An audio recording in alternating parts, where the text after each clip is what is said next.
Boa noite a todos e a todas, educadores e educadoras do Colégio Santa Cruz, de escolas parceiras, educadores do Conselho Estadual de Educação, que estão presentes também.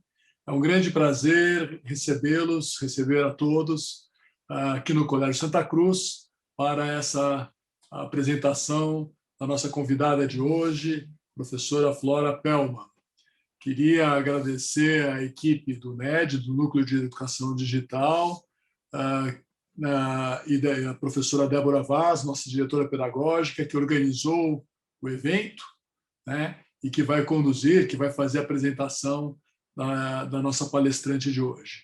Mas quero expor para vocês a minha alegria de receber na nossa casa virtual, né, não podemos estar no nosso teatro, no nosso maravilhoso teatro, mas da alegria de receber no Santa Cruz educadores de várias escolas, educadores do Santa Cruz e educadores do Conselho Estadual de Educação. Então, é uma grande alegria. Débora, pedir para você fazer a apresentação da nossa convidada e também da nossa equipe que está aqui nos assessorando, que está aqui coordenando junto com você esse evento. Boa noite, nós estamos muito felizes nessa noite, uma noite que reafirma o desejo de uma escola aprendente, de uma escola que, enquanto ensina, estuda, pesquisa, separa um tempo importante para pensar nas escolhas que têm sido feitas, para avaliar os caminhos, e cria, nesse momento, uma grande comunidade. Vou pedir para o Rogério compartilhar um convite que eu gostaria de fazer antes de apresentar os nossos colegas educadores aqui presentes, que é um convite do SAM, que é o braço social do Colégio Santa Cruz. Vocês sabem que o Colégio Santa Cruz, por tradição, tem um compromisso com projetos sociais Jaguaré Caminhos, um projeto que nos foi apresentado e, por tanto tempo, revelava o próprio Padre Roberto com todo o engajamento e o cuidado que ele tinha pelos projetos sociais no Jaguaré. Também o projeto Meninas em Campo, vocês podem saber mais sobre esse projeto que acontece na comunidade Sanremo. Esse projeto também alcança os nossos alunos dos cursos noturnos. O Santa Cruz atende há mais de 45 anos, mais de 600 alunos à noite, numa escola pública, dentro de uma escola privada, alunos da EJA, da Educação de Jovens e Adultos, e alunos da nossa educação profissional, do nosso ensino profissionalizante. Também temos, nesse projeto, alunos ligados ao projeto IP, que são os nossos alunos bolsistas. O SAN nos convida, após um ano de pandemia, novamente, nós somos desafiados a apoiar as comunidades mais vulneráveis que fazem parte dos nossos programas sociais. E eu queria aqui convidar vocês ao privilégio de poder participar de uma nova ação de arrecadação nos mesmos moldes que nós fizemos em 2020, através de um fundo de doações gerido pelo SAM e o Colégio Santa Cruz, que distribuirá o valor arrecadado na forma de cartões Vale Alimentação para os inscritos nos nossos programas. A meta da ação emergencial em 2021 é alcançar todos os cerca de 1.400 inscritos nestes programas.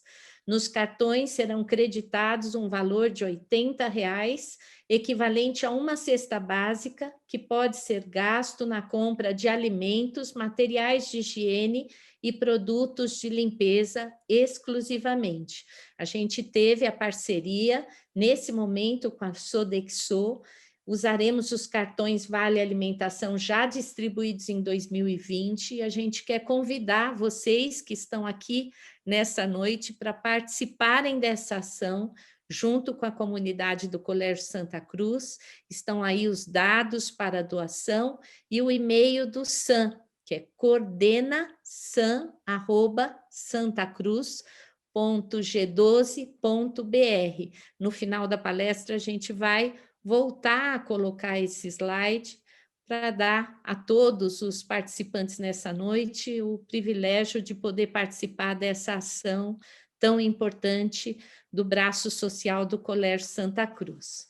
Queria dizer que nós vivemos aqui nessa noite um privilégio que se iniciou para muitos de nós em outras situações que nós tivemos a oportunidade de aprender com a professora Flora Perlman. Quero dizer para a comunidade do Colégio Santa Cruz que foi em um curso da Flora na Universidade de La Plata que eu tive a oportunidade de ler o primeiro texto do professor Buckingham. E então nós começamos a estudar a pesquisa e a teoria proposta por esse professor que nos visitou o ano passado. E estudamos também muito daquilo que educadores do Colégio Santa Cruz têm podido aprender com as pesquisas dessa nossa tão querida professora argentina e também em escolas parceiras e amigas do Colégio Santa Cruz, como o Colégio Vera Cruz, a Escola da Vila, que já trouxeram a Flora em outras oportunidades. Nessa noite eu resolvi e decidi junto com o Fábio que nós teríamos a companhia do Núcleo de Educação Digital do Colégio Santa Cruz. Ele conta o núcleo com uma equipe multidisciplinar de educadores e educadoras que compõem esse núcleo na escola. A equipe atua em parceria com os outros setores e segmentos no planejamento de projetos e propostas pedagógicas a partir de temas ligados à cultura digital, na curadoria e pesquisa constante em inovação para a implementação de recursos educacionais, digitais e na formação da comunidade do colégio para uso autônomo e crítico desses recursos. A atuação do NED tem como base as reflexões sobre cidadania digital, fluência, educação para as mídias, pesquisa e gestão da informação, que dão suporte à construção do nosso currículo de cultura digital.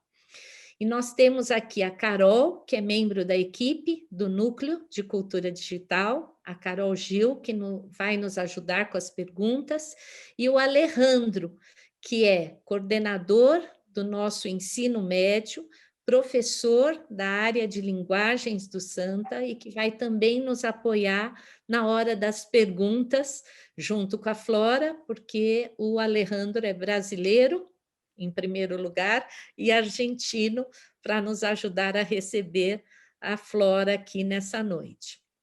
Como nós vamos funcionar hoje? A gente vai ter uma fala inicial da Flora, de aproximadamente 50 minutos a 1 hora, e depois perguntas que vocês podem começar a enviar logo que elas surgirem como uma questão importante.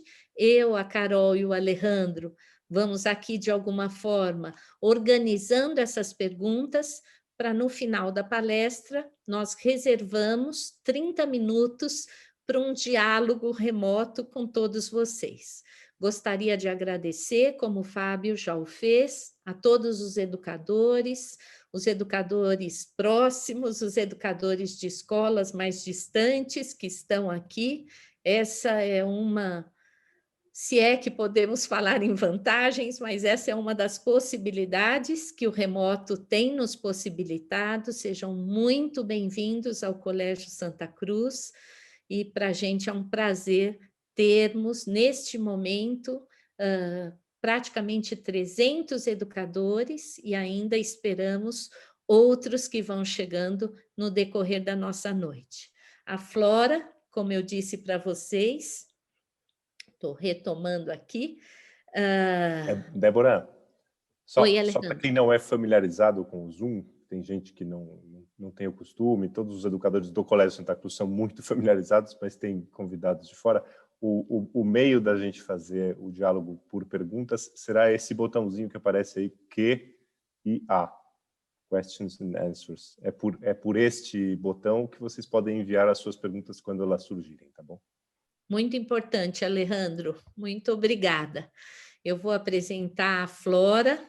Ela é mestre, psicopedagoga, doutora em psicologia pela Universidade de Buenos Aires, com especialização em educação, especialista em escrita e alfabetização pela Universidade Nacional de La Plata, tem sido professora em diversas matérias da pós-graduação e no mestrado em psicologia educacional da Universidade de Buenos Aires, e no mestrado em escrita e alfabetização da Universidade Nacional de La Plata, e no mestrado em ensino da língua e literatura na Universidade Nacional de Rosário.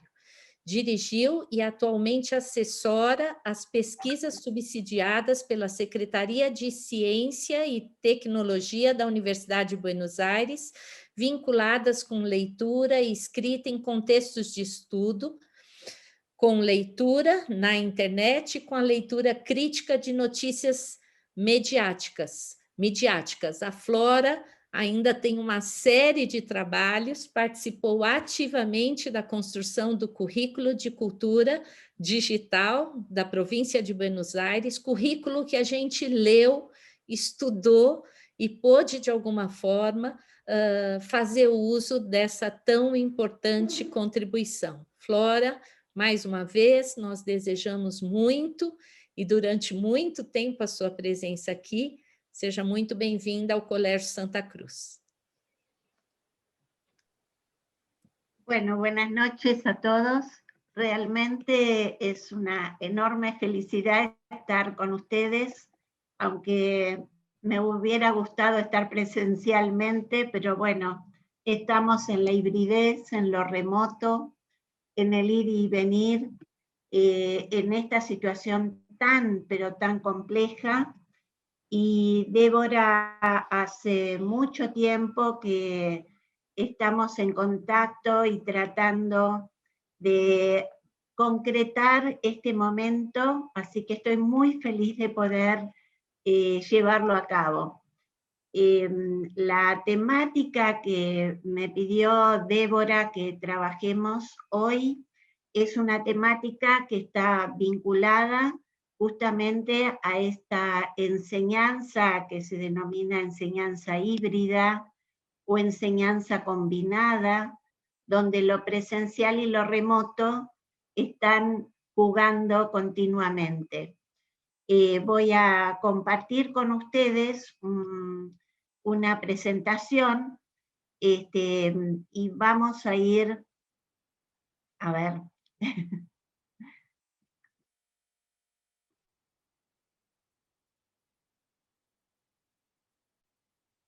acá está.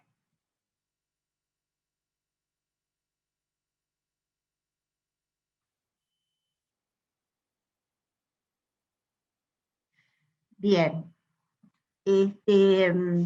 Entonces, la presentación se denomina condiciones didácticas que posibilitan los procesos de aprendizaje en la enseñanza combinada.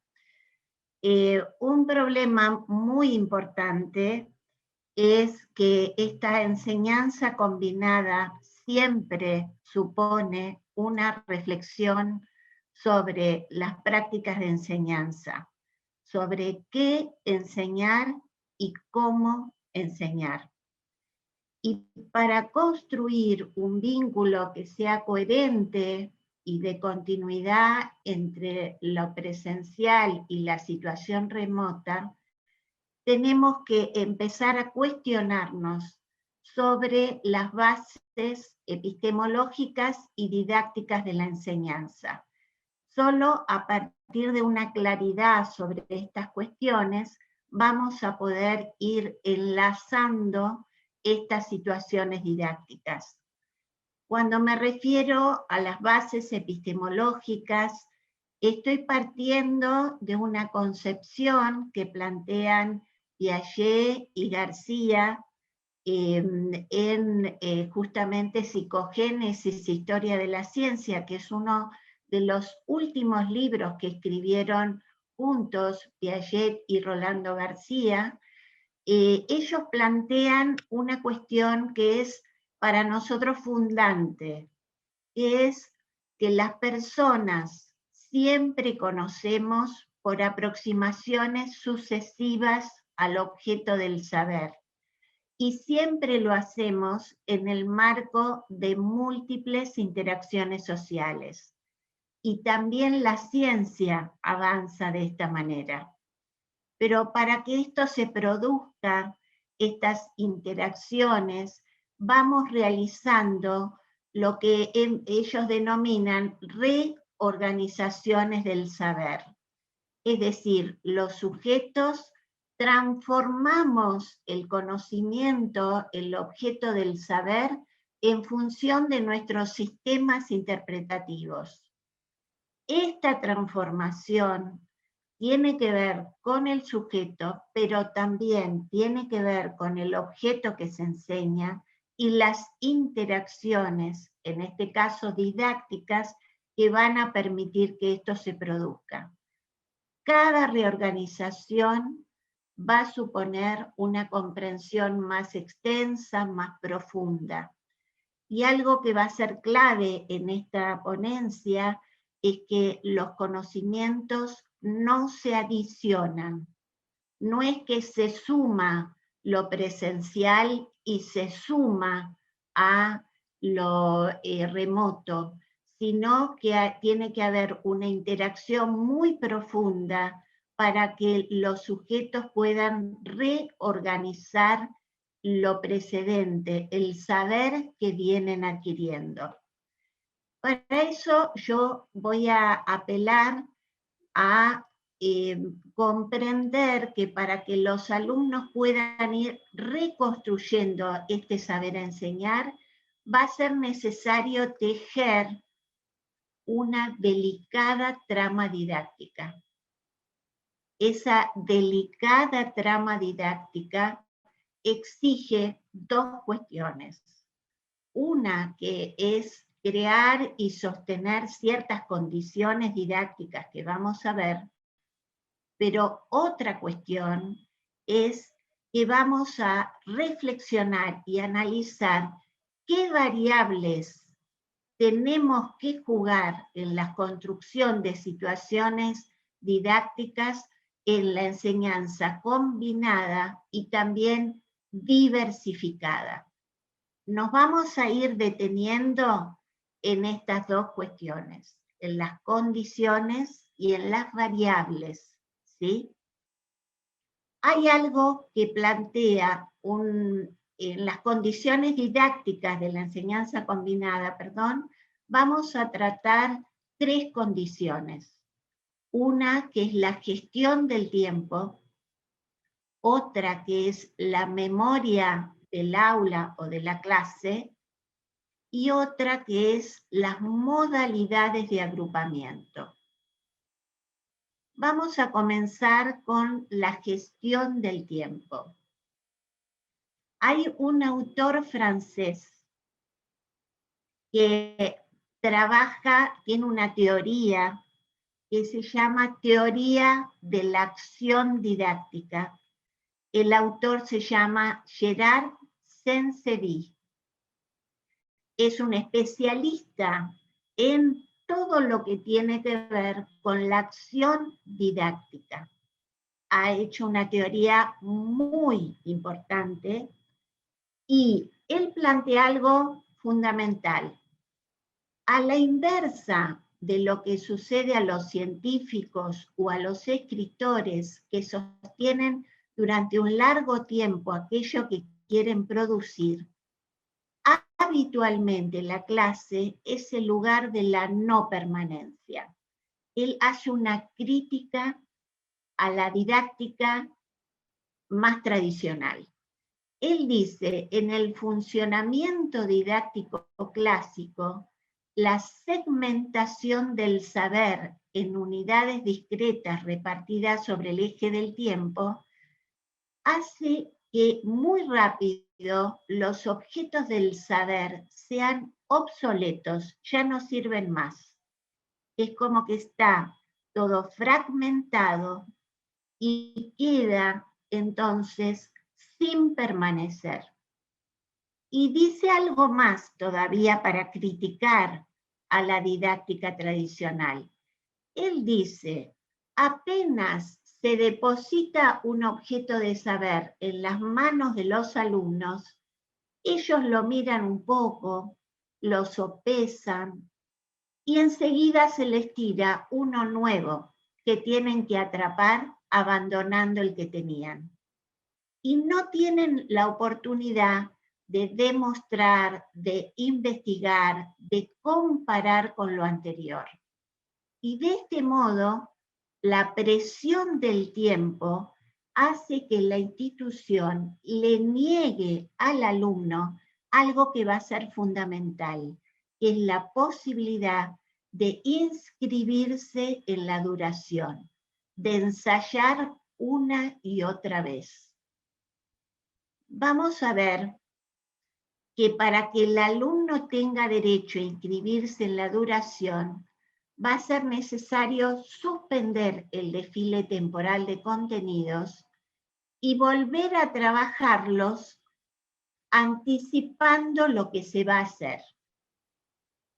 Justamente dar tiempo no es solo prolongar una situación durante más de un aula, sino volver sobre los contenidos y situaciones, posibilitar ensayar una y otra vez, ir planteando variaciones con desafíos diferentes que vayan permitiendo esa aproximación recursiva al saber.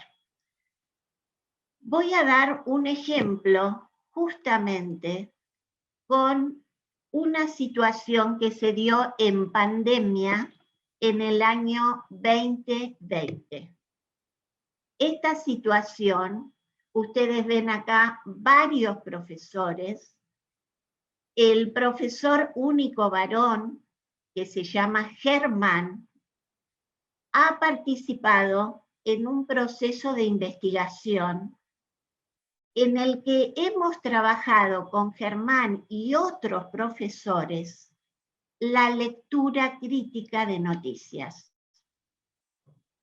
Él hizo lectura crítica de noticias. Nosotros sabemos que para constituirse como lector crítico es necesario un trabajo muy profundo con otros profesores y con especialistas para poder llegar a comprender cuáles son las claves de esa criticidad, de esa lectura crítica.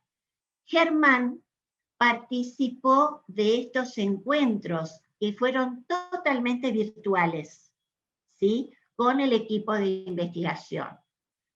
Él vuelve a la escuela, es una escuela pública, escuela muy pobre, y lo que hace es pedir a sus compañeros constituir un grupo para trabajar con alumnos de sexto y séptimo la lectura crítica de noticias.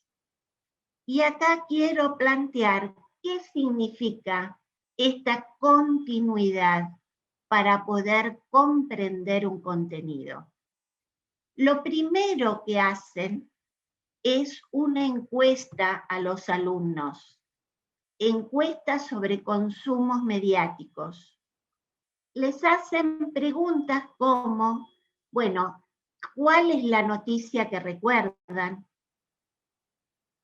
¿Con qué medios se van enterando de las noticias? Es decir, se comienza tratando de entender qué sujetos nosotros tenemos como sujetos de enseñanza, cuáles son sus prácticas del lenguaje, ¿sí? Con las noticias. Y acá voy a poner el resultado de dos preguntas que son claves para trabajar con los alumnos.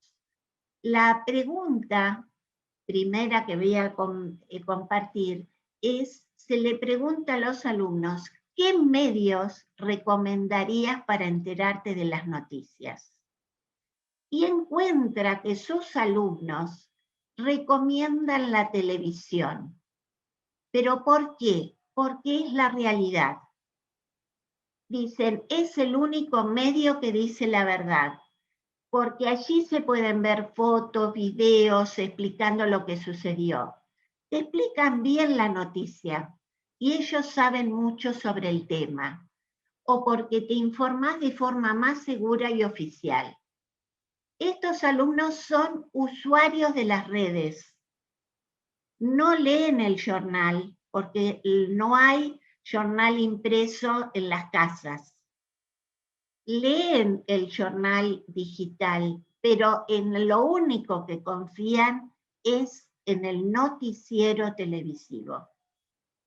Cuando se les pregunta qué medios no consultarían para enterarse de las noticias, ellos dicen, en Internet hay muchas cosas falsas. No sé si la página es verdadera. No miraría Internet porque la gente puede modificar algo, puede cambiar las imágenes. En la computadora pueden poner cualquier cosa. Es decir, que estos profesores ya tenían una idea de cuáles son las concepciones que tienen sus alumnos. De modo que comienzan una secuencia que solo tuvo 3 encuentros, pero miren lo que hicieron. Primero les mostraron un noticiero de un caso de COVID. Un noticiero corto, ¿sí? Porque en realidad mostraron solo esa noticia. Los alumnos la analizan, lo pueden hacer porque estaban todos en pandemia, en una relación sincrónica y compartieron pantalla del noticiero. Pero les muestran después un jornal del día siguiente, donde dice que el operativo montado en Villa Urquiza no fue un caso de coronavirus. Era un incendio. Se había quemado una casa. Y entonces miren la cara, el rostro de esta niña. Y dice, ¿pero cómo? Y si el noticiero presentó esta noticia, el periodista fue al lugar de los hechos, videó, sacó fotos, ¿sí? ¿Por qué es una noticia que terminó siendo falsa? Es ahí donde empiezan a pensar a quién entrevistó el periodista. Porque el problema acá eran las fuentes. ¿Qué fuentes utilizan los periodistas para construir las noticias? Empezaron a trabajar que las fuentes, como instrumento de un periodista, son fuentes de conflicto. Es muy difícil encontrar fuentes confiables. Los periodistas están muy apurados y enseguida preguntan a quién encuentran. Y los vecinos pensaban que era un caso de coronavirus. Y ellos, los periodistas, no preguntaron más. Entonces empieza un proceso de duda en los alumnos. Y a la clase siguiente, el profesor Germán les presenta textos que circulan en Internet para analizar qué fuentes utilizan para dar esas noticias. Empiezan con una clave de lectura, a profundizar en qué fuentes utilizan. ¿Son fuentes confiables? ¿No son confiables? Y los alumnos empiezan a buscar otras noticias del mismo característica para ver qué dicen otras noticias y qué fuentes utilizan. En la siguiente clase, el profesor les presenta 2 noticieros que trabajan la misma noticia, pero descubren que un noticiero, la misma noticia, la llama el barrio del miedo, y en el otro se habla de que hay un caso grave. En el del barrio del miedo, solamente se entrevista a los vecinos y se les pregunta si tienen miedo, mientras que en el otro noticiero se presenta a todo el sistema de médicos que atendieron a la persona y que dan cuenta del proceso de enfermedad y del contagio. Entonces empiezan a darse cuenta de que los noticieros no son de por sí confiables, como tampoco las redes, que no depende de los medios, que depende de cómo se construyen las noticias. Entonces, y finalmente, los alumnos realizan en una radio local, expanden sus conocimientos y plantean consejos en la radio para considerar qué aspectos tener en cuenta para encontrar noticias confiables.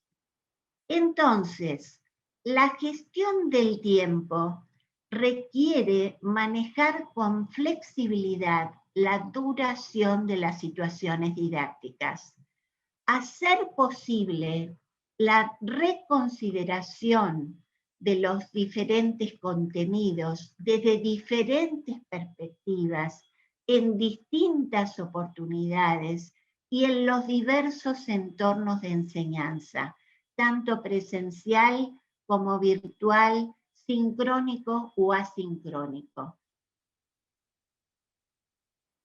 Cuando hablo de la memoria de la clase, ustedes ven acá una profesora que está sacando una foto. ¿Por qué?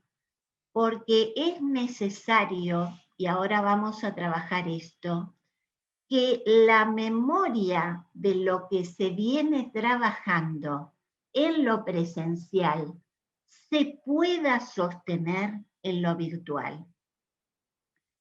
Entonces, la memoria exige que el maestro vaya tejiendo una trama, que vaya vinculando los contenidos trabajados en diferentes momentos y las situaciones que se van desarrollando en la presencialidad y en la enseñanza remota, porque tiene que ir eslabonando las propuestas para sostener la continuidad. Esto es muy difícil didácticamente, pero es esencial. ¿Cómo lo hace? Propicia relacionar los textos que ya se leyeron o escribieron con los que se están leyendo o escribiendo. Relacionar. Propicia volver a los conocimientos previos sobre el tema que contribuyen para comprender y reconsiderarlo, pensar si estoy pensando lo mismo. Exige reutilizar estrategias que resultaron productivas en determinadas situaciones. Involucra generar lo que ahora vamos a ver, que dice otra autora francesa, generar situaciones de vocación. ¿Qué son las situaciones de vocación? La autora se llama Perrin Glorian. Esta autora estudia en matemáticas especialmente a los alumnos que ella llama flojos. Flojos quiere decir alumnos que no pueden establecer vínculo con el aprendizaje. Y hace mucho análisis didáctico y descubre una clave, que es las situaciones de vocación. Las situaciones de vocación consisten en evocar varias situaciones, pero no haciéndolas, sino recordando para reflexionar sobre ellas. Ella descubre que los alumnos que quizá no comprendieron en la situación de enseñanza, sí empiezan a comprender en la situación de vocación, cuando entre todos van recordando aquello que venían trabajando. Empiezan ahí a captar de qué se trata. Entonces, vamos a ver otro ejemplo. No se entiende mucho, pero este es un ejemplo muy interesante. Es una maestra de tercer grado que en plena pandemia, el año pasado nosotros no tuvimos clases presenciales en la Argentina. Ella trabajó, por un lado, lectura, mucha lectura de cuentos, y luego trabajó las recomendaciones de esas lecturas. Leyeron muchas recomendaciones y lo que le pide por WhatsApp a cada alumno, que le envíe recomendaciones para recomendar. Es decir, ¿qué no puede faltar en una recomendación? ¿Qué es lo que todas las recomendaciones, o muchas, tienen? Y acá lo que ustedes ven son los cuadernos de clase que le mandan sus alumnos o textos escritos en computadora. Cada uno le fue enviando su recomendación para recomendar. Pero ¿qué hizo la maestra? Los puso todos en un muro digital, en un Padlet, y realizó una situación que era asincrónica. Ella se grabó con su celular y fue mostrando lo común de lo que cada alumno fue planteando de qué tiene que haber en una recomendación. Es decir, generó una situación de memoria, de volver sobre lo que cada uno había hecho para construir una idea común. Esto permitió que los alumnos dijeran, nosotros queremos recomendar. Y lo que sucedió es que los alumnos en sus casas, en un lugar, en su jardín, en su patio, hacían de booktubers, recomendaban los textos que habían leído a otros para que circulen toda la escuela. Es decir, que esta docente fue construyendo situaciones que mantuvo para que estos alumnos pudieran lanzarse a hacer recomendaciones muy productivas para una ampliación de personas. Entonces vuelvo a la anterior. Los estudiantes participan de la conservación de la memoria, se los autoriza a volver hacia lo hecho, se les permite retomar lo aprendido, relacionarlo y anticipar lo que van a venir. Y esto trae el abandono de la posición de espera para tomar iniciativas, para asumir funciones que antes eran patrimonio exclusivo del maestro. La idea es potenciar, volver, encadenar. Este es otro ejemplo muy interesante. Estos niños de segundo grado habían leído varias versiones de Caperucita, pero la docente no sabía cómo hacer para que ellos lean por sí mismos. Entonces les propuso que cada niño elija el fragmento de Caperucita y de la versión que más le atraía para compartirlo con los otros. Estos son audios de lectura por sí mismo realizado por los niños para compartir con otros ese fragmento de texto que más les interesaba o que más le producía terror. Otro instrumento clave de memoria son lo que se llaman las escrituras de trabajo o intermedias.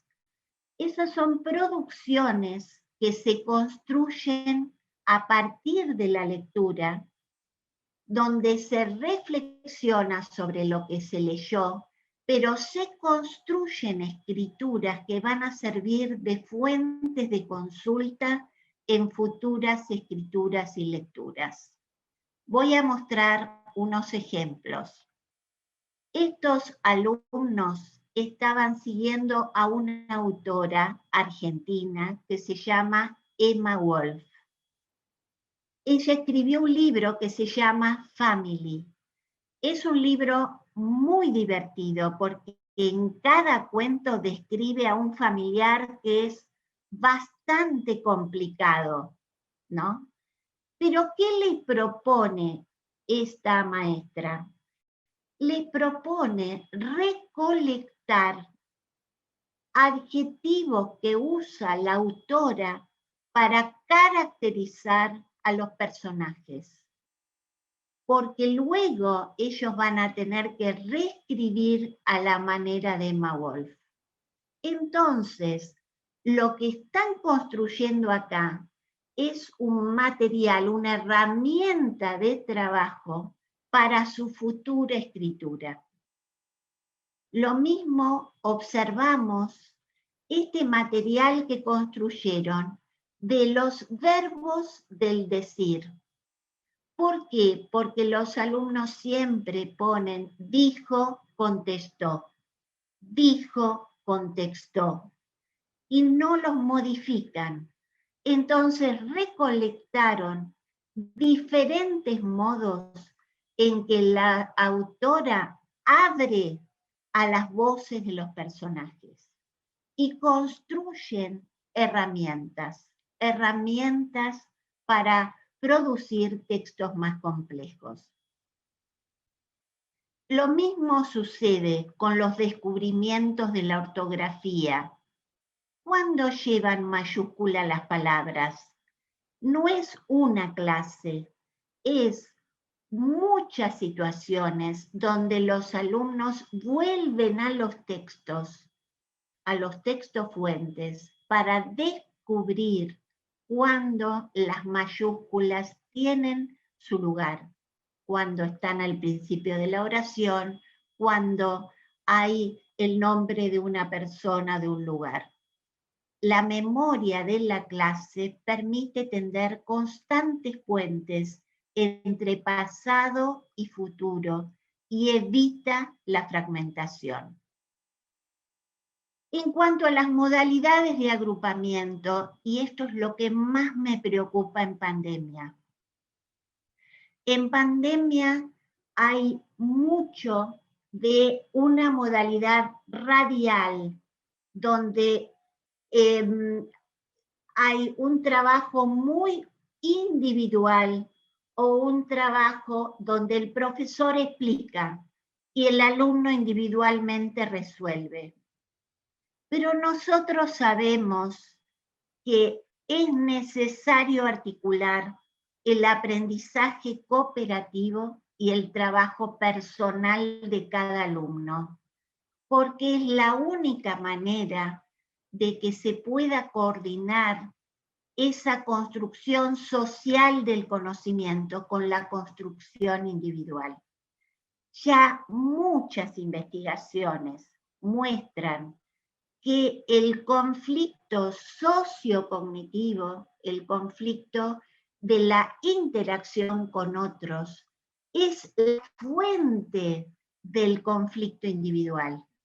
Si no hay otros, no hay progreso, necesito construir situaciones didácticas donde se conjugue el trabajo colectivo, el trabajo grupal y el trabajo individual. ¿Por qué? Porque los alumnos así se benefician de los aspectos productivos de la interacción entre pares y con el docente, pero también aprenden a desplegar sus propias interpretaciones, a encontrar su propia voz, y también lo individual para asumir la responsabilidad del aprendizaje. Cuando yo construyo la escena didáctica, tengo que tener en consideración estas condiciones que son ineludibles, ¿sí? Voy a poner un ejemplo que está vinculado con el concepto de revisión de los textos. En este texto que encontramos acá, encontramos un texto escrito por una alumna sobre un texto de Isaac Asimov. Ella hizo una síntesis de un texto de Isaac Asimov. ¿Por qué?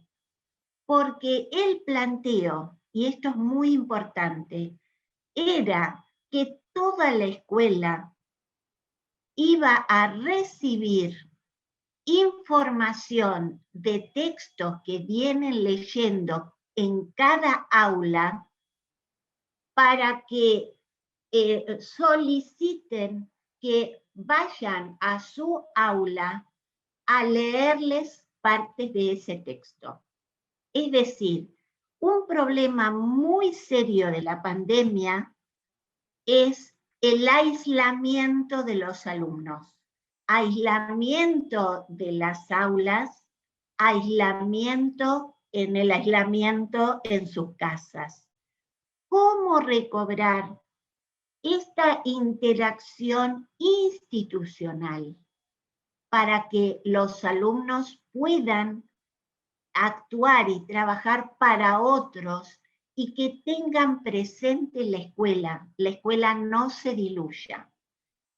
Esta alumna había escrito esta síntesis y la profesora solicita una revisión colectiva. ¿Por qué revisión colectiva? Porque hay un problema muy serio con la revisión. Ustedes saben que la revisión exige salirse de la posición de ser escritor y ubicarse en la posición del lector. Hay que cambiar de posición enunciativa. No sirve que un alumno, uno le diga, revisa su texto, porque él ya sabe lo que quiso escribir. Él escribió como escritor. Necesita de los otros para poder entender el lugar del lector. Entonces, es en la revisión colectiva donde el docente va decidiendo qué situaciones tienen que revisar, ayuda a posicionarse en el lugar del lector externo, pregunta para que reparen aspectos no advertidos, enseña cómo ir a las escrituras intermedias para mejorar esta escritura, consultan textos del autor y propone opciones de mejoramiento. Estas acciones, estas intervenciones que hace el profesor, hace que el profesor prepare a los alumnos para el trabajo entre pares e individual. No se queda con la revisión colectiva. ¿Qué quiere decir esto? Que luego solicita que entre pares trabajen la revisión de un compañero, porque el par se ubica en la posición del lector y aprendió cómo intervenir con el profesor, con el modelo del profesor.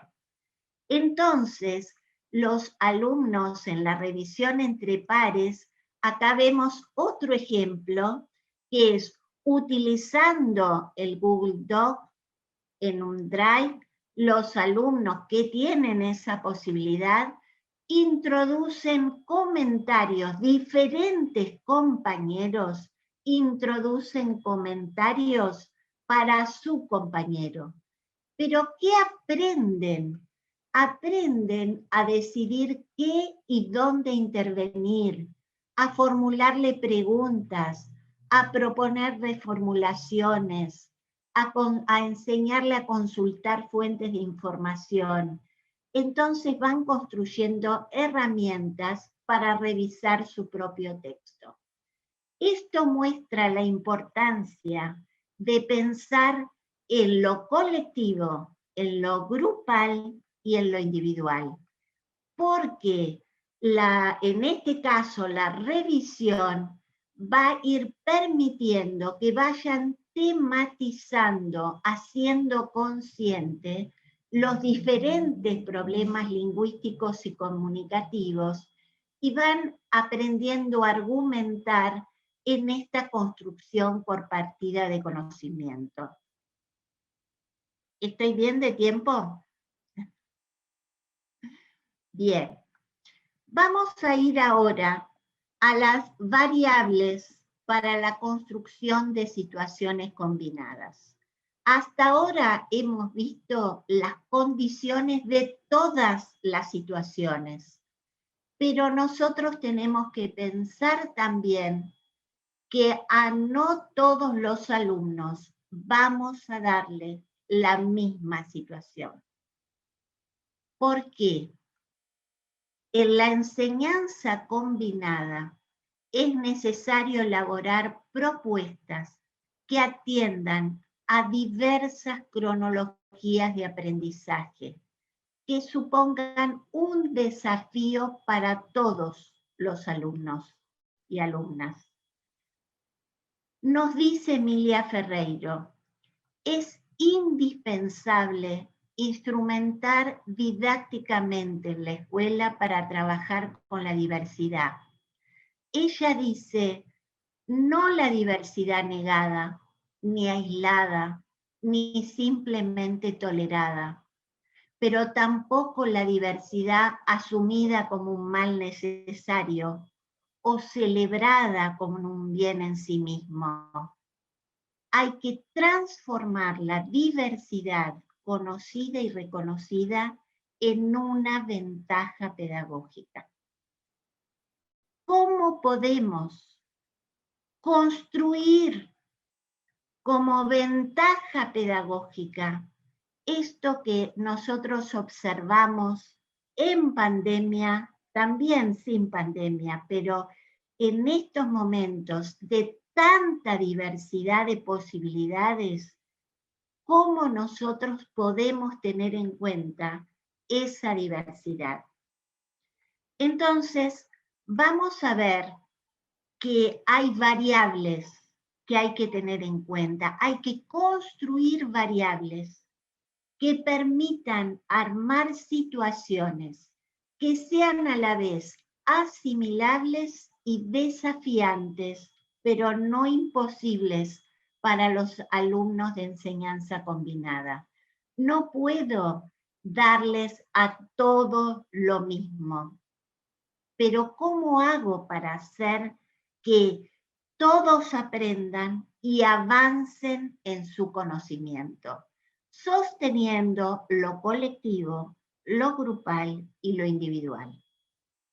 Entonces, tenemos mucha investigación sobre un concepto fundamental que es las progresiones.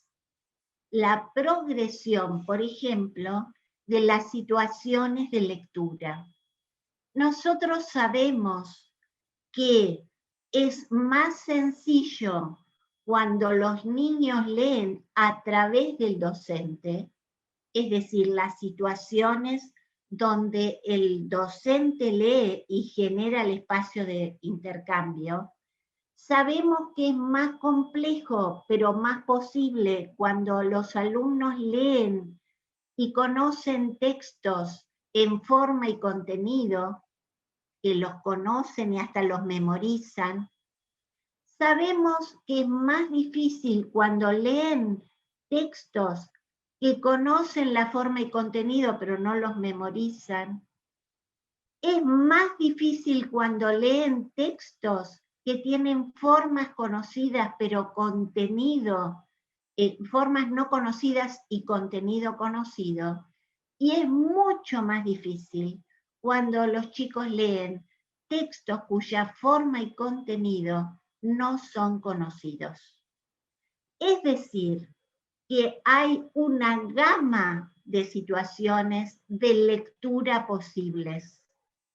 Entonces, cuando un profesor propone una práctica de lectura a sus alumnos, tiene mucho para elegir. Puede proponer escuchar, leer y participar de un espacio de intercambio. Puede proponer releer un texto que ya fue leído para localizar un dato o para elegir un fragmento. Puede proponer leer un texto conocido para decidir si es pertinente para un tema. Puede proponer leer para estudiar en profundidad un aspecto del texto y profundizar ahí. O puede proponer leer para corroborar que diferentes autores, por ejemplo, que escribieron una biografía, comparar las formas en que escribieron esa biografía. Son diferentes complejidades. Yo puedo tener un grupo, pero puedo separarlo en grupos para que en cada grupo todos están leyendo, pero no tienen la misma consigna. Puedo tener grupos virtuales, ¿no? Y puedo constituir grupos que trabajen juntos una misma consigna, que no necesariamente es la misma que la de los otros alumnos. Lo mismo sucede con las situaciones de escritura. También hay progresos desde la situación en que escriben a través del docente, las situaciones donde escriben textos muy conocidos y las situaciones donde escriben textos de temas más complejos. Entonces, como hemos visto, la consigna de escritura pueden variar en el grupo. Pueden pedir que producir un texto colectivo, pueden pedir reescribir una escena, pueden pedir reescribir una escena pero narrada desde otro personaje, desde otra complejidad. Pueden pedir cambiar un personaje o el espacio o un episodio. Pueden pedir agregar una escena al final o en el medio, escribir un cuento a partir del comienzo, escribir a partir de una selección de núcleos narrativos, o finalmente inventar una nueva historia. Todos pueden estar en la misma aula, pero se puede solicitar niveles de complejidad diferentes para que puedan ir avanzando cada uno desde sus posibilidades. Voy a mostrar acá un texto que es un hipertexto. ¿Por qué? Porque hemos encontrado que construir entre todos un hipertexto permite que los alumnos contribuyan desde sus posibilidades a construir un texto hipervinculado. Esto es un texto de historia. La Revolución de Mayo, Alejandro quizás se acuerda o no se acuerda, es una revolución muy importante previa a la independencia en la Argentina. Entonces, los alumnos están estudiando diferentes causas que provocaron la Revolución de Mayo.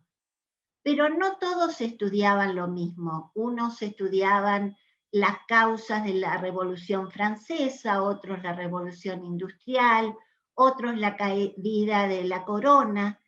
Cada grupo estaba estudiando. Pero ¿qué es lo interesante? Que en esta situación los alumnos pensaban qué tenían que buscar en Internet para que este hipertexto que va a ir a otro grupo puedan entender mejor. Entonces empezaban a hacer búsquedas con el profesor de mayor conocimiento para incluir en ese hipertexto. Decían, los chicos no van a saber dónde está Inglaterra. Busquemos un mapa donde se vea bien dónde está Inglaterra. Los chicos no van a saber quién es Napoleón Bonaparte. Entonces armaban una diapositiva de Napoleón Bonaparte. Los chicos no van a saber quién es la familia de los Borbones y armaban el árbol genealógico. No van a saber lo que es una máquina de vapor.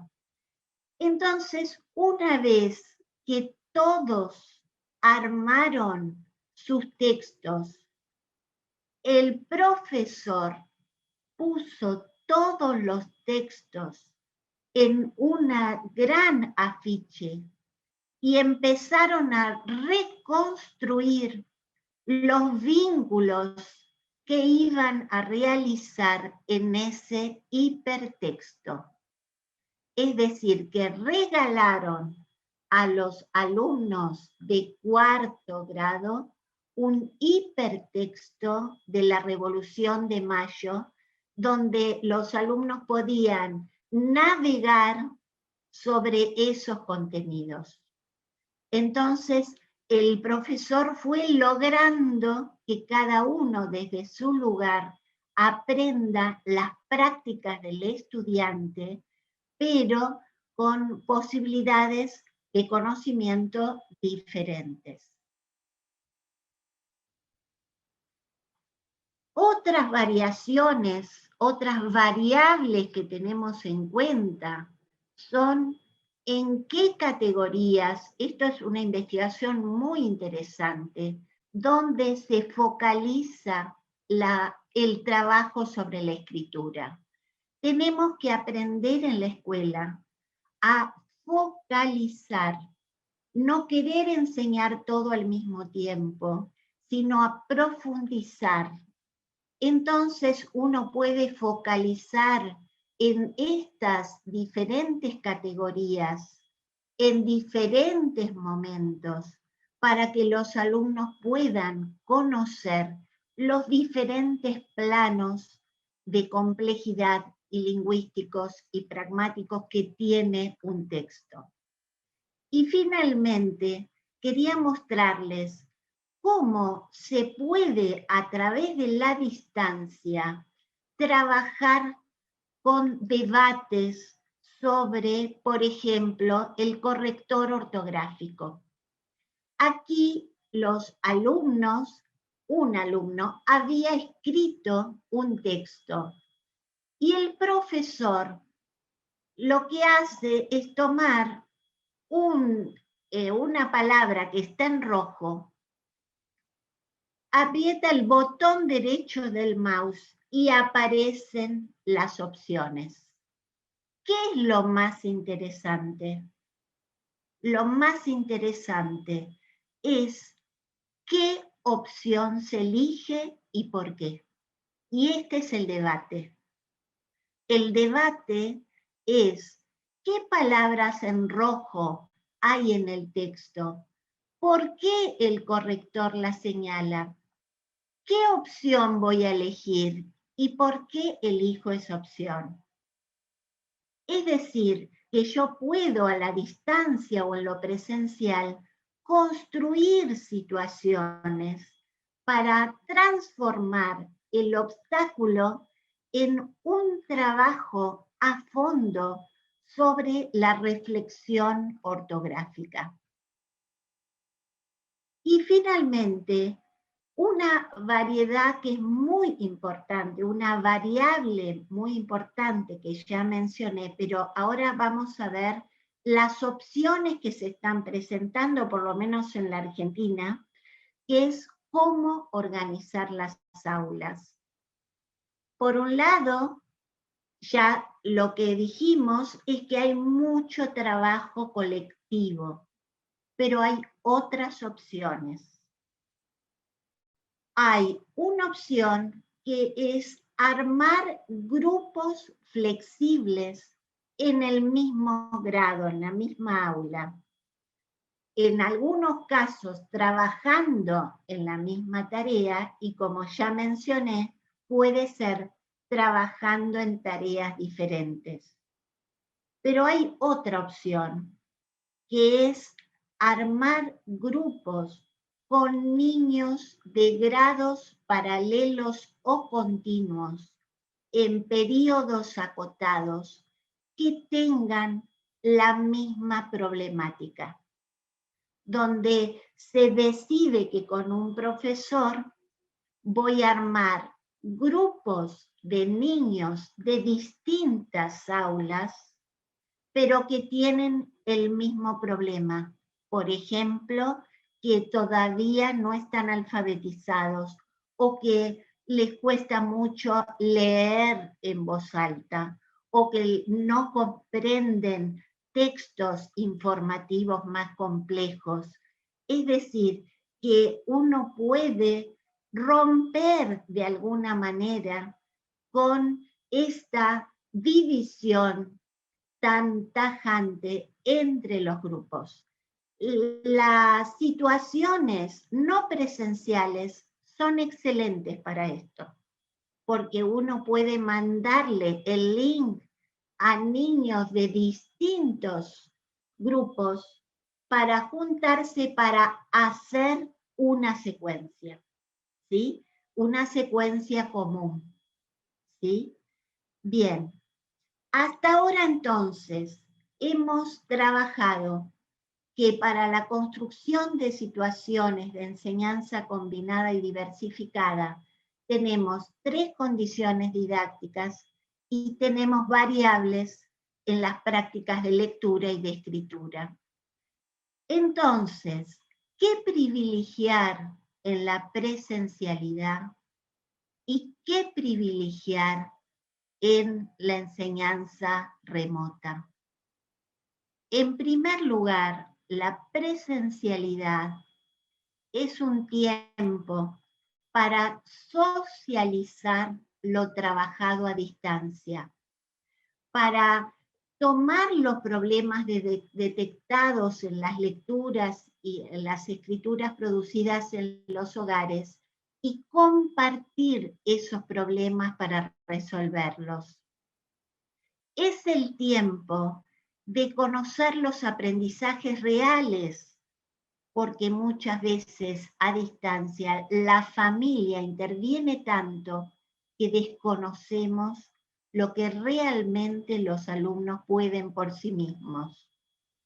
Es el tiempo para aproximarse a situaciones complejas que requieren mayor intervención del docente y la colaboración de los alumnos.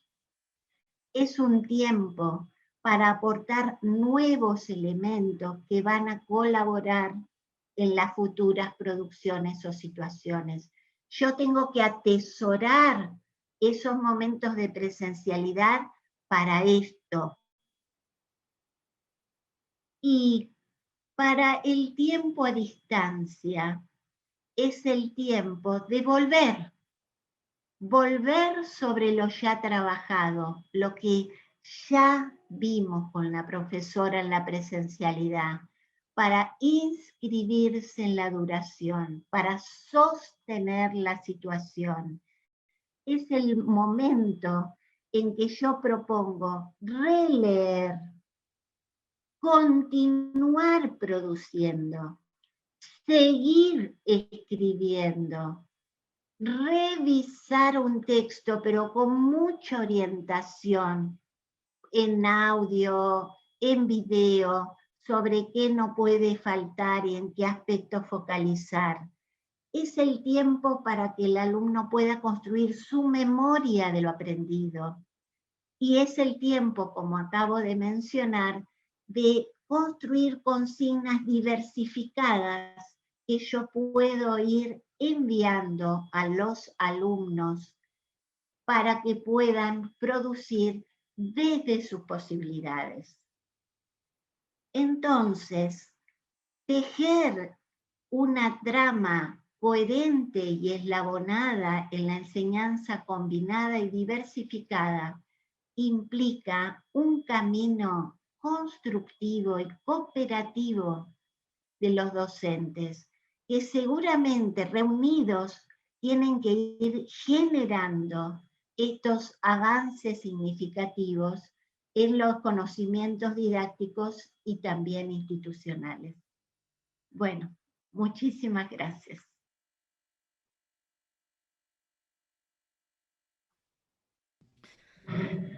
Flora, gostaria de agradecer muito, agradecer a lembrança do conhecimento sobre as didáticas específicas, a importância de estudarmos as variáveis envolvidas nas situações de ensino e de aprendizagem. E agora a gente tem algumas questões, a Carol começa a ir apresentando, com o nosso espírito grato aqui pela sua fala e pela possibilidade de aprendermos com você. Carolina Gil. Boa noite, Flora. Boa noite a todos e a todas. A gente tem duas questões sobre planejamento. As mudanças no cenário remoto e presencial têm gerado a necessidade de reconsiderações, como foi dito por você. A conjuntura atual do Brasil durante a pandemia nos leva a pensar que teremos diversos momentos de ensino presencial e ensino remoto. É possível planejar como superar a instabilidade dos cenários e garantir as boas práticas? Como replanejar a sala de aula? O que não pode faltar no planejamento? Vieram as questões, Flora. A ver. Alejandro, a ver. Que te haga una traducción sencilla. ¿Sí? Sí. Bueno, son dos preguntas sobre planificación pedagógica.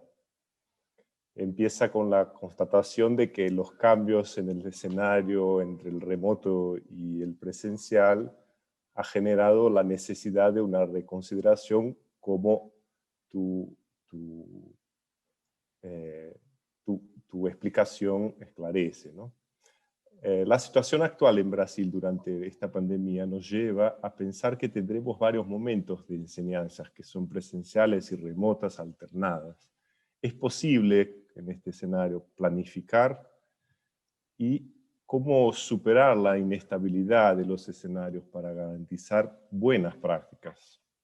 Hay encima otra pregunta que es cómo rediseñar el ambiente de la clase, qué es lo que no puede faltar en esa planificación. Bien, en primer lugar, en la Argentina se ha tomado una decisión que es pensar que el año 2020 y el año 2021 constituyen una unidad pedagógica. Es decir, que se piensa que, por ejemplo, nosotros tenemos primero y segundo año como una unidad que se va apropiando, lo que no se apropia en primero se va apropiando en segundo, pero hasta ahí llegaba.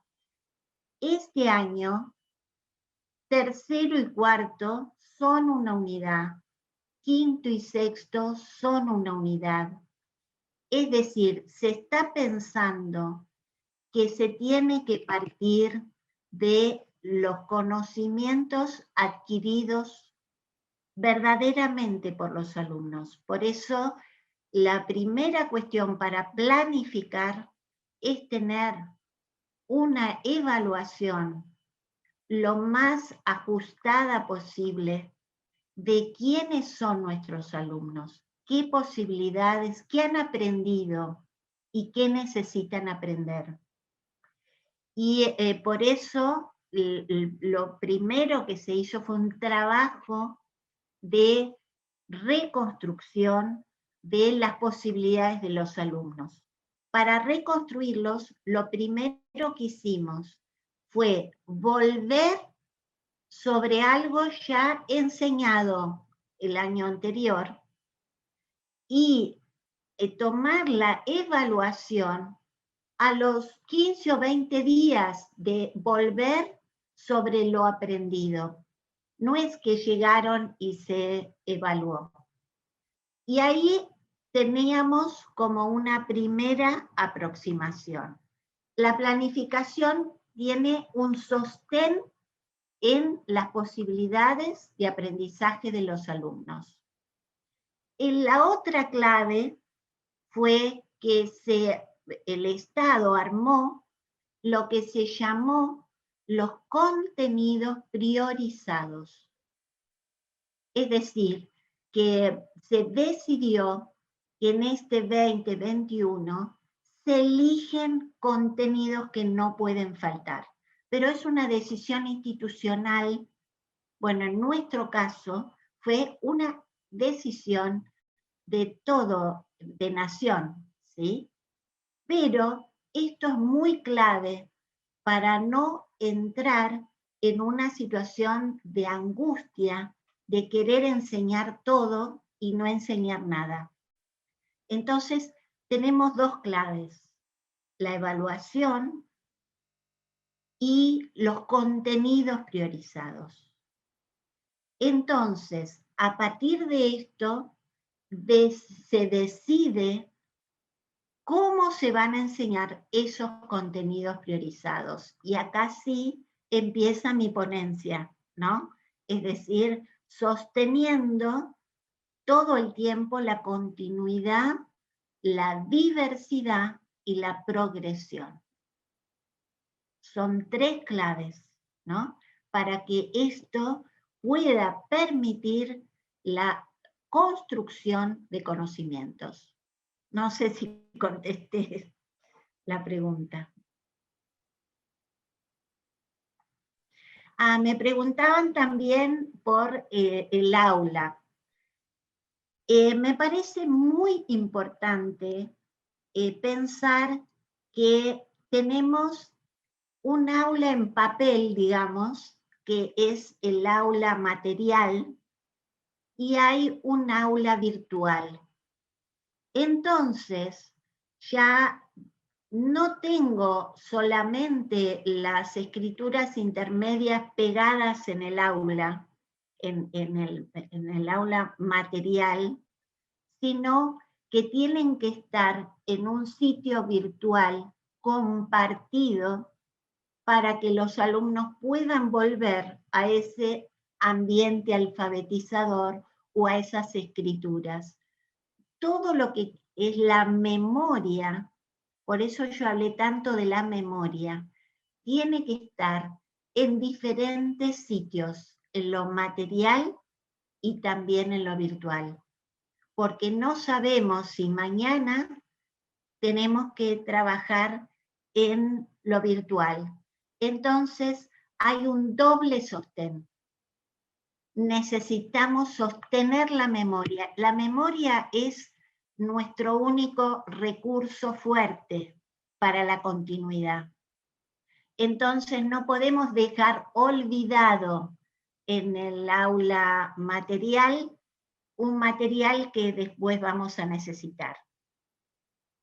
Por eso también se habla de biblioteca material, esa biblioteca tan hermosa que han construido, ¿no? La biblioteca del aula, pero ahora hay una biblioteca virtual. un sitio donde tenemos libros y materiales para acceder. Es decir, que estamos trabajando en la hibridez, ¿sí? Flora, muito obrigada. Alguns colegas agradecendo a palestra. Nós vamos ainda fazer 2 rodadas de perguntas e nós temos aqui muitos educadores da rede pública, pedindo que você comente um pouco sobre o trabalho na escassez, na falta de recursos com alunos com dispositivos muito variados e muitos alunos sem nenhum dispositivo. Se você poderia comentar um pouco o enfrentamento dessa condição para os educadores que estão aqui presentes das redes públicas do nosso país. Bueno, se usaron en nuestra red pública también muchos alumnos no tenían recursos tecnológicos, además de los otros recursos materiales. Se realizaron diferentes estrategias. La primera estrategia es que la escuela se transformó en un centro de información. La escuela primero creó, o las escuelas han creado blog, algo muy sencillo, donde los profesores subían textos y materiales y también las informaciones para la familia. En ese blog, los alumnos podían también subir, cuando usaban el celular de su familia, subir sus producciones para poder compartir con sus compañeros. Pero nosotros tuvimos la suerte de que las jurisdicciones crearon materiales escritos para cuadernillos, para que nosotros los creamos, los que estamos haciendo el currículum, creamos cuadernillos escritos para que esa misma lógica y esa misma perspectiva didáctica se sostenga en la materialidad. Se hizo tanto en el gobierno de la ciudad como en provincia como en nación. Entonces, los padres podían ir a buscar bolsas de comida a la escuela. Y cuando venían a buscar el bolso de la comida, se les entregaba el cuadernillo en papel. Y los alumnos, cuando volvían a buscar el otro bolso, mandaban sus producciones para que la maestra o el maestro pudiera leer las producciones de los alumnos. Hubo muchísimo intercambio por WhatsApp a través de los celulares de los padres. La mayoría tiene celular, pero eso implicaba que los horarios podían ser a la noche o en un día feriado.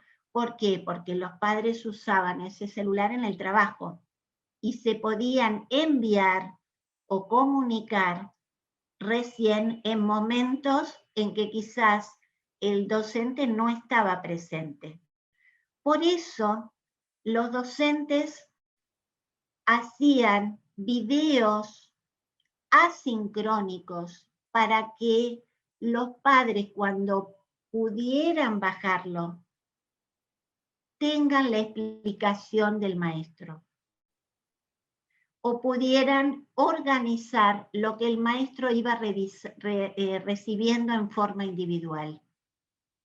Es decir, que el trabajo de los maestros fue titánico, titánico. pero tomaban el celular, lo ponían ahí en un soporte, nunca habían hecho un video, hicieron muchísimos videos. Tenemos videos de todo lo que se les ocurra, pero han trabajado así.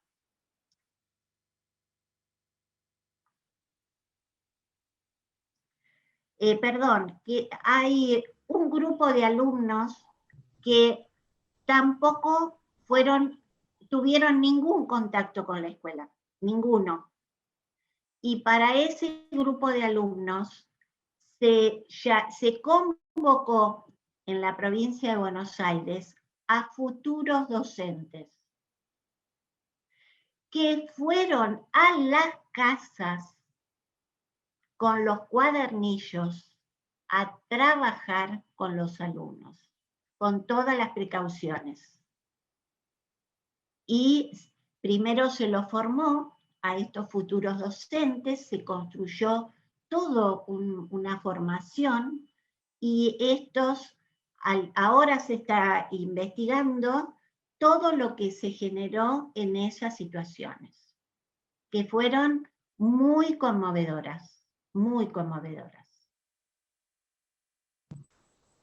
Flora, enquanto a Carol prepara a próxima pergunta, a sua resposta me inspirou aqui a um reconhecimento aos nossos professores e professoras dos cursos noturnos do Colégio Santa Cruz, que têm buscado, assim como os nossos professores e educadores das redes públicas, inúmeras maneiras para encontrar os alunos, em aulas por WhatsApp, materiais físicos, contatos imediatos de terceiro grau, todas as possibilidades, algumas vindas esporádicas na escola, para retomar um contato, o nosso reconhecimento público, a nossa honra aos professores que, na escassez da possibilidade da aula no remoto, que já é um desafio absurdo, mesmo na riqueza de recursos,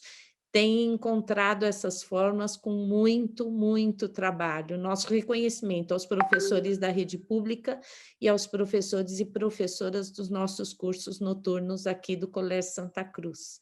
Pergunta da Carol. Sí. Una cuestión importante, perdón, es la circulación de libros. Es muy importante que los niños que no tienen acceso a Internet sí tengan libros en su casa, que puedan leer. Las bibliotecas deberían abrirse y repartir libros para aquellos que no tienen acceso. Y esto es muy fundante, porque si nosotros queremos formar futuros lectores y escritores, es fundamental que tengan materialmente elementos para poder hacerlo. Entonces está el hermano que puede leerlo, el que explora, el que estudia, libros de diferente naturaleza, ¿sí? De estudio, diccionarios, enciclopedias, literatura, mapas, atlas, todo lo que tengamos, que ya casi está en desuso porque todos navegan por Internet. Ahora eso es el material fundamental para muchos alumnos, ¿sí? Por eso me parece muy importante que circule. Uma pergunta aqui, Flora, como balancear o olhar da aprendizagem cooperativa com a aprendizagem personalizada nesse momento de pandemia e mesmo no momento presencialmente, né?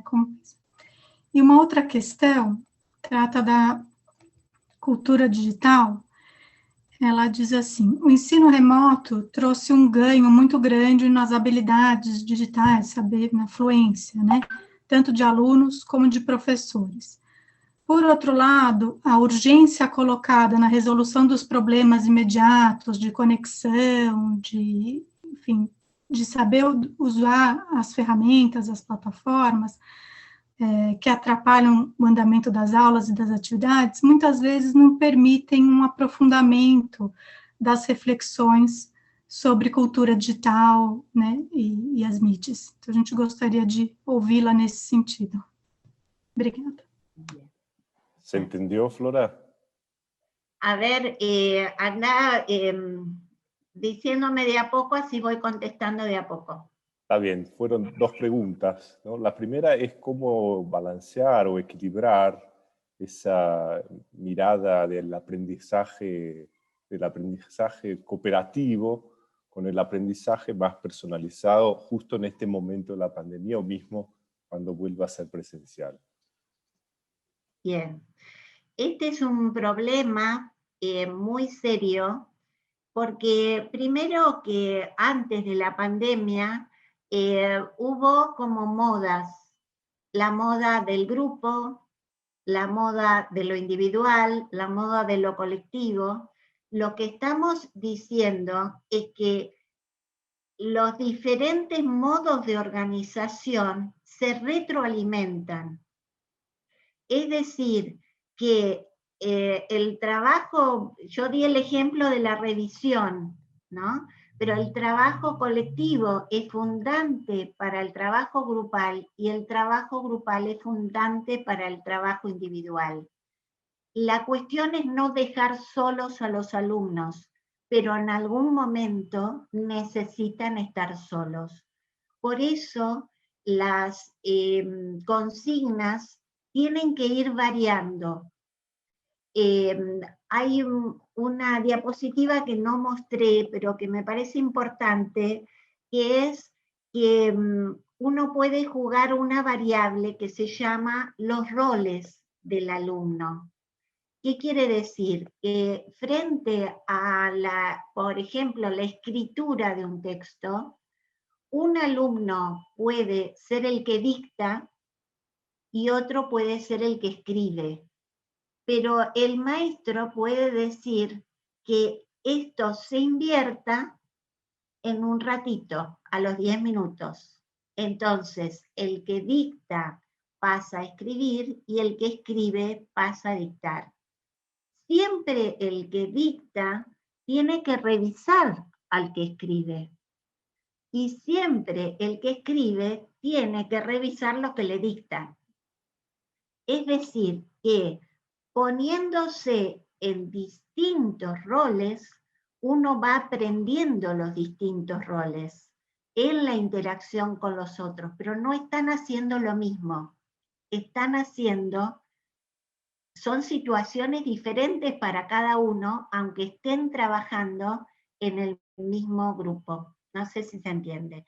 Entonces yo puedo ir jugando con diversidad de posibilidades para que los alumnos vayan apropiándose de estos roles, ¿no? La otra pregunta. La segunda pregunta tenía que ver con el sentido de la urgencia, de lo que es emergencial, ¿no? Entonces, la educación a distancia, esta emergencial, trajo con un desarrollo en la fluencia, en la fluidez digital de estudiantes y docentes, pero, de otro lado, esa urgencia puesta en la resolución de problemas más inmediatos, que de hecho dificultan el avance de las clases y de las actividades, no permite profundizar las reflexiones sobre la cultura digital. Entonces, es una invitación para una reflexión sobre el sentido, la ganancia, ¿no? lo que se desarrolló, pero al mismo tiempo, cómo garantir que sea profundo y permanente. Bien. Piaget siempre decía que la reflexión viene después de la acción. Nadie puede reflexionar si antes no actuó, porque la acción es la constitutiva del conocimiento y la reflexión se hace sobre la acción. Esto viene al caso porque lo que se está planteando en este momento es que sin una intención deliberada, todos empezamos a utilizar la tecnología como podíamos, cada uno desde su posibilidad. Todos entramos en la tecnología, todos, sin pensar si yo sé o no sé qué botón tocar. Lo aprendimos en la acción.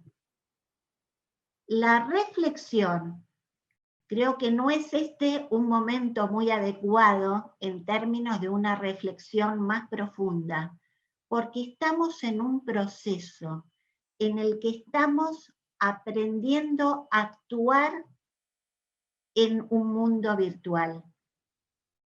Y esto es fundamental, porque si esto no hubiera pasado, las reflexiones que podríamos hacer serían externas, no tendrían profundidad, porque no tendríamos dónde incluirlas dentro de nuestra posibilidad de interpretación. Entonces, podemos jugar con la profundización de todo el mundo digital en algunas cuestiones y en otras van a ser posteriores. Por ejemplo, en la Argentina se está empezando a investigar qué pasó en la no presencialidad absoluta en el año 2020.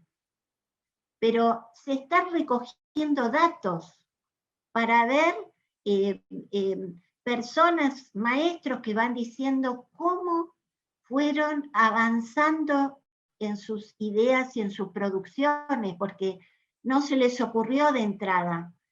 Y un resultado ya muy importante es que lo que fue clave fue la cooperación. La cooperación entre maestros, entre padres, entre coordinadores, entre escuelas. Por eso mi primer ejemplo fue mostrar cómo muchos docentes que nunca habían trabajado un noticiero en clase se juntaron para trabajar noticiero. Es decir, necesitaban estar juntos. Muchas veces esos maestros contestaban a Germán igual que los alumnos, como que estaban aprendiendo. Entonces, a mí me parece muy importante tener en consideración que la clave no es la tecnología, sino la cooperación. La cooperación en términos de construcción compartida de ideas, de modos de resolver. A veces los modos de resolver son muy sencillos, pero no se nos ocurrió. Entonces viene uno y dice, encontré una pizarra virtual que está muy buena.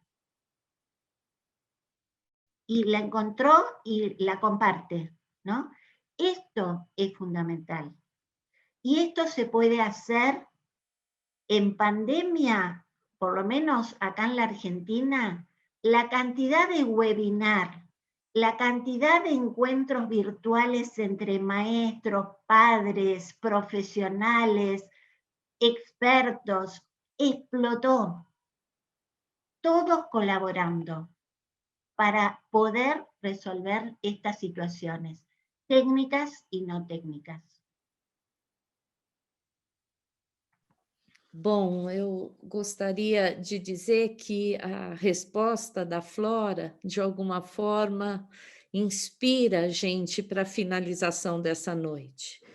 A construção compartilhada de ideias tem sustentado os projetos pedagógicos das escolas, dos coletivos de educadores e professores, dos pesquisadores, das famílias, dos diferentes segmentos, das redes públicas e privadas. Nós sabemos que tem sido muito difícil o enfrentamento, mas nós temos tido experiências de compartilhamento, de trabalhos colaborativos, de educadores que juntos têm buscado sustentar a importância da escola.